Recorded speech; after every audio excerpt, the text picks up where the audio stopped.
Bismillahirrahmanirrahim. La ilaha illallah Muhammadur Rasulullah fi kulli lamhatin wa nafasin adada ma wasi'ahu ilmullah. La ilaha illallah Muhammadur Rasulullah fi kulli lamhatin wa nafasin adada ma wasi'ahu ilmullah. La ilaha illallah Muhammadur Rasulullah fi kulli lamhatin wa nafasin adada ma wasi'ahu ilmullah. Hasbunallahu wa ni'mal wakil, ni'mal maula wa ni'man nasir. Hasbunallahu wa ni'mal wakil, ni'mal maula wa ni'man nasir. Hasbunallahu wa ni'mal wakil, ni'mal maula wa ni'man nasir. Ya muallima Ibrahim al-hikmata 'allimni, ya muallima Ibrahim al-hikmata 'allimni, ya muallima Ibrahim al-hikmata 'allimni. Allahumma salli ala sayyidina Muhammadin wa ala alihi wa sahbihi wa barik wa sallim. Allahumma salli ala sayyidina Muhammadin wa ala alihi wa sahbihi wa barik wa sallim. Allahumma salli ala sayyidina Muhammadin wa ala alihi wa sahbihi wa barik wa sallim. Al-Fatihah.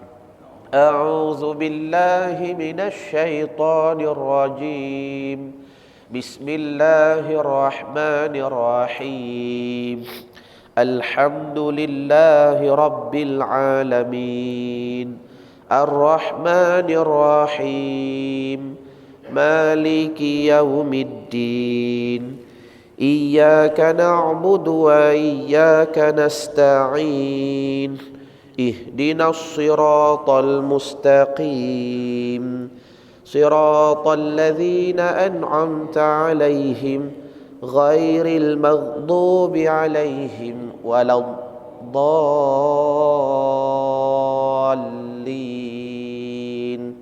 آمين. السلام عليكم ورحمة الله تعالى وبركاته.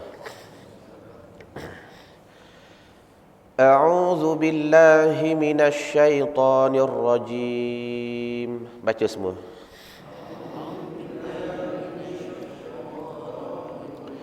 Bismillahirrahmanirrahim. Ilahi anta maqsudi wa ridhaka matlubi. Ilahi anta maqsudi wa ridhaka matlubi. Ilahi anta maqsudi wa ridhaka matlubi.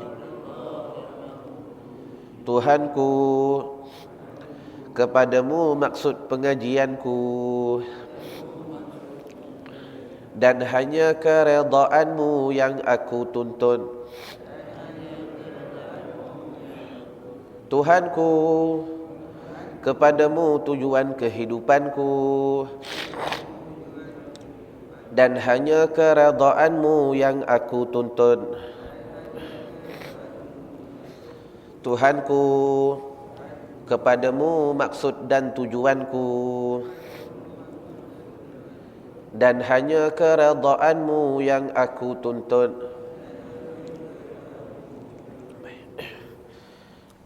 Alhamdulillah.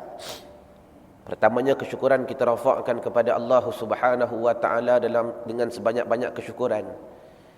Yang dengan limpahan karunia, kehendak dan tolongnya Allah Subhanahu wa taala yang telah mempertemukan oleh Dia kepada kita pada hari ini pada tanggalnya 2 Muharram 1433 bersempena dengan hijrahnya Nabi sallallahu alaihi wasallam.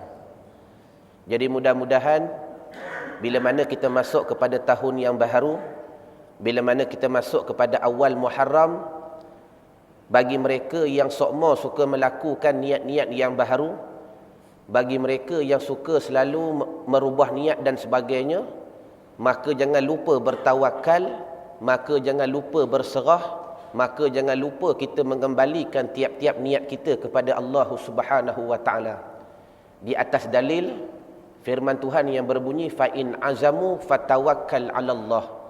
Apabila kamu berazam nak itu nak ini, apabila kamu berniat nak begitu nak begini, apabila kamu mencita nak begitu nak begini, maka selepas itu jangan lupa kita serah, selepas itu jangan lupa kita bertawakal, selepas itu jangan lupa kita mengembalikan kepada Allah Subhanahu wa taala. Sebab apa? Takkan boleh merubah satu perkara dan satu keputusan pun melainkan adanya pertolongan dan adanya kehendak daripada Allah Subhanahu wa taala. Habis itu ustaz, yang dalam Quran kata innallaha la yughayyiru ma biqaumin hatta yughayyiru ma bi anfusihim, bagaimana tafsirnya? Ya, orang kata Allah Taala takkan merubah satu kaum melainkan mereka kena merubah diri mereka sendiri. Maka kata ulama, tuan-tuan, ini merupakan tafsir Mu'tazilah. Tuan-tuan tak boleh berpegang kepada tafsir ini. Ini tafsir Mu'tazilah, yang di mana puak Mu'tazilah ini banyak berpegang dengan zahir ayat. Sedangkan kalau kita mengaji tafsir-tafsir daripada ulama ahli sunnah wal jamaah, yang dikatakan innallaha la yughayyiru ma biqaumin hatta yughayyiru ma bi anfusihim, apa maksudnya? Bukan meaning, maksud dia apa? Sesungguhnya Allah Ta'ala takkan menarik balik sesuatu nikmat yang telah diberi di atas sesebuah kaum, melainkan sehingga mereka kufur kepada nikmat itu, barulah Tuhan tarik balik. Kita selama ni faham, dak, mu takkan boleh berubah selagi mana mu tak ubah dirimu sendiri. Dak, tafsir ini merupakan tafsir yang salah. Walhal takkan bergerak satu zarah dalam kehidupan kita, takkan terkeluar satu bulu roma daripada diri kita, takkan bergerak satu apa pun pada tiap-tiap peraturan kita illa biiznillah, melainkan ada izin, melainkan ada kehendak daripada Allah Subhanahu wa taala. Sebab tu kaitan niat dengan tawakal perkara yang begitu penting, yang jangan kita pisahkan daripada kehidupannya kita. Nak buat niat baharu silakan, nak buat azam baharu silakan, tapi jangan lupa perbanyakkan berserah dan bertawakal kepada Allah Subhanahu wa taala. Satu. Yang keduanya, alhamdulillah, tanpa nak memanjangkan mukadimah kita pada subuh ini, insya-Allah kita akan meneruskan pengajian kita pada membicarakan tahsinus solah, bagaimana untuk menyempurnakan sembahyangnya kita, yang di mana kita akan membahaskan 5 perkara yang wajib dibaca dalam sembahyang dengan betul. Apa dia? Takbir, Fatihah, tahiyat, selawat, salam. Yang hamba minta kerana Allah Ta'ala, tuan-tuan jangan bosan mengaji perkara-perkara begini. Sebab apa? Benda ini amanah daripada Tok Guru hamba, Tok Syekh Fakir Daud. Yang pengalaman hamba, tuan-tuan, sealim-alim beliau ini, duduk di Bekah 30 tahun, mengajar Masjidil Haram dan sebagainya. Bila balik ke petani buka pondok, tiap-tiap malam kuliah di masjid di surau, dia tak pernah cerita bab lain. Ni pelik karomah Tok Guru hamba ni Dia kata, mu nak mengaji kitab, datang ke pondok aku. Tiap-tiap hari Selasa, hari Khamis, tengah hari ada pengajian untuk orang tua-tua. Tapi tiap-tiap malam, bila dia running berjalan ke surau tu, ke surau ni, ke masjid tu, ke masjid ni, hamba sempat jadi khodam beliau selama 3 tahun, bawa motor dan sebagainya. Dia tak pernah cerita bab lain. Selepas sembahyang maghrib, angkat speaker, dia baca sifat 20A sampai Z, pakat-pakat ikut. Dia baca takbir, pakat-pakat ikut. Dia baca tahiyat Fatihah, pakat-pakat ikut. Dia baca tahiyat, pakat-pakat ikut. Dia syarah lebih kurang. Yang peliknya, kuliah bulan depan pun dia cerita benda sama. Kuliah bulan ketiga pun dia cerita benda sama. Allah, kalau Tok Guru hamba datang ke surau kota warisan ni, hamba rasa 3 kali kuliah aja, lepas tu tuan-tuan tak panggil dah. Allahumma salli ala Muhammad dah. Sebab apa? Tak ada benda lain dia nak cerita. Dah. Kerana apa tuan-tuan? Orang alim ini mengetahui mana yang lebih perlu dan mana yang perlu. Dah? Mana yang perlu dan mana yang lebih perlu. Tak salah nak mengaji kitab, tetapi yang lebih perlu ialah mengutamakan apa yang berlega pada kehidupannya kita, di antaranya masalah sembahyang. Yang betul atas pengalaman beliau tuan-tuan dah, banyak antara kita pada hari ini dalam masalah sembahyang, perbuatannya boleh kata sempurna, tetapi bacaannya kadang-kadang kita tak mengaji dengan berguru. Jadi mudah-mudahan tanpa nak manjangkan mukadimah, yang alhamdulillah pada bulan yang lepas kita telah membicarakan masalah rukun yang pertama, yakni Allahu Akbar takbir. Hamba nak tanya tuan-tuan yang alim, pada bulan lepas kita dah bicara belum cara nak masuk niat? Yang dalam takbir Allahu Akbar ni semuanya ada 36 tempat, ada 36 cara untuk masuk niat. Kita dah cerita ke belum? Haji? Belum. Baik.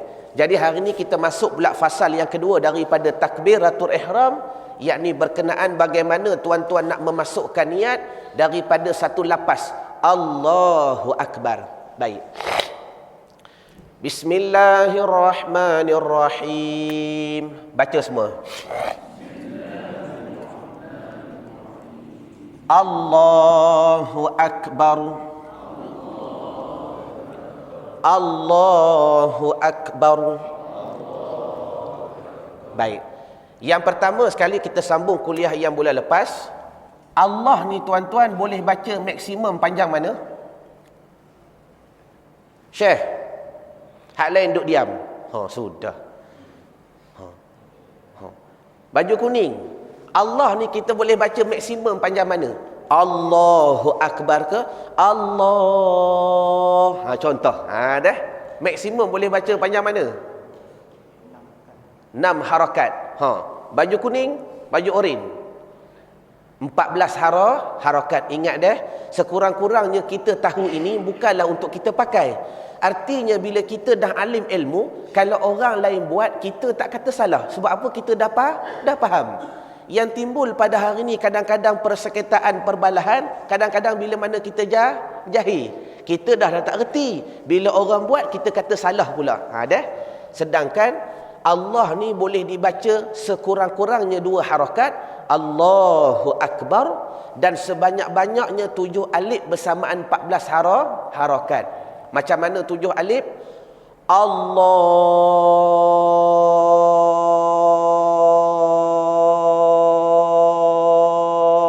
Akbar. Contoh. Baik, kita syarah. Kenapa ulama kata Allah ni boleh baca sehingga 7 alif bersamaan 14 harakat? Yang pertama sekali, tak dapat tidak, kerana Allah ni tuan-tuan perubahan bagi rukun. Dah? Daripada berdiri nak rukuk, kita guna Allahu Akbar. Juga daripada rukuk nak berdiri, kita guna Allahu Akbar pada asalnya.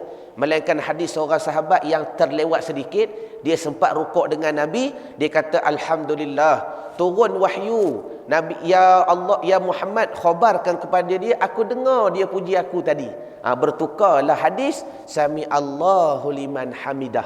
Asalnya Nabi baca juga Allahu Akbar. Baik. Kemudian bila mana iktidal daripada berdiri pun nak sujud, kita baca Allahu Akbar. Sebab itulah boleh dibaca sehingga 14 harakat, sebab Allahu Akbar ni perubahan bagi rukun. Maka nasihat hamba kepada imam, kalau boleh menggunakan Allahu Akbar ni biar bersamaan lafaz dengan perbuatan. Dengar dah? Nak menggunakan Allahu Akbar biar bersamaan lafaz dengan perbuatan. Artinya begini, lafaz sempurna, perbuatan sempurna. Allahu Akbar. Satu. Sami Allahu liman hamidah. Jangan kita dah bangun, Sami Allahu liman hamidah. Dah. Nampak tak salah tuan-tuan. Tapi perbuatan imam tadi kadang-kadang boleh merosakkan makmum. Dah. Rosak bagaimana? Di antaranya masalah muafiq dan masbuk. InsyaAllah tuan-tuan, hamba tak si menghuraikan pada hari ini masalah muafiq masbuk. Sebab saat lagi kalau hamba buka mulut masalah muafiq masbuk, sejam lah ceritanya. Lama-lama yang ni pun tak habis. Allahu Akbar dah. Tak, sebab masalah muafiq masbuk ni panjang. Satu contoh lah hamba bawa pada pagi ni. Ramai tak mengetahui muafiq dan masbuk berlaku juga sama ada luar sembahyang ataupun dalam sembahyang. Banyak kita ingat muafiq masbuk ni berlaku luar sembahyang sahaja. Contoh, imam tengah baca kuliah tu, kita baru masuk. Masuk takbir. Allahu Akbar. Pada adat, dan tak habis baca Fatihah. Dan tak? Tak dah. Dah imam tengah baca kuliah. Bermakna kita dah manage dah semayang kita. Saat lagi bila imam rukuk, aku akan terus rukuk. Ini namanya masbuk yang berlaku luar semayang. Dari luar kita masuk, Allahu Akbar, imam tengah baca kuliah, kita baru baca Ar-Rahmanir Rahim. Imam rukuk, maka kita pun rukuk. Allahu Akbar. Tatkala kita sempat rukuk dengan imam, dapat rakaat. Baik, ini masbuk yang berlaku luar sembahyang. Macam mana pula contoh masbuk yang berlaku dalam sembahyang? Contoh begini. Kalau tuan-tuan buka kitab Muniyatul Musalli, kitab yang orang duk baca merata-rata surau. Dekat belakang sekali kitab Muniyatul Musalli ni, ada satu kitab namanya Bahjatul Mardiyah. Dia khusus bicara berkenaan muafiq masbuk. Dalam tu ada sebuah syair, man nama fi tasyahudin aw ikhtalat ba'da imami qama min huqadibat. Dia kata apa? Contoh begini. Bila mana kita semayang dan man nama fi tasyahudin aw ikhtalat, tiba-tiba tertidurlah ia ketika tasyahud awal. Tuan-tuan letih sangat bekerja. Tengok tiba-tiba tengah semayang ni, masa semayang isyak 4 rakaat, tengah tasyahud awal tiba-tiba tertidur. Soalan yang pertama, tertidur masa tasyahud batas semayang tak? Sudah. Sebab tu kita berasa nak ulang balik masalah begini. Soalan begini pun tak boleh jawab. Syekh, tertidur masa duduk batas semayang tak?